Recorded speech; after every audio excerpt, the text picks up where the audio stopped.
আমরা এই মুহূর্তে আছি রংপুর মেডিকেল কলেজ হাসপাতালে ৯ নম্বর ওয়ার্ডের আমরা তৃতীয় তলায় ৯ নম্বর ওয়ার্ডে আছি।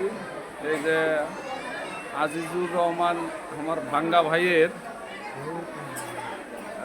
ছেলে, এই যে আলামিন ক্যান্সারের মতো রোগে অসুস্থ।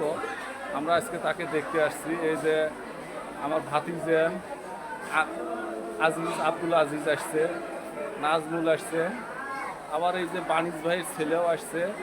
আমরা সবাই আসছি এই আলামিনকে একটু দেখার জন্য।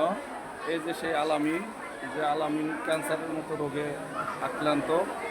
তাকে থেরাপি দেওয়ার চেষ্টা করা হয়েছিল, কিন্তু থেরাপি নেওয়ার মতো তার পজিশন নাই। আপনারা দোয়া করবে তার এই শারীরিক সুস্থতাটা যেন খুব তাড়াতাড়ি সে সুস্থ হতে পারে।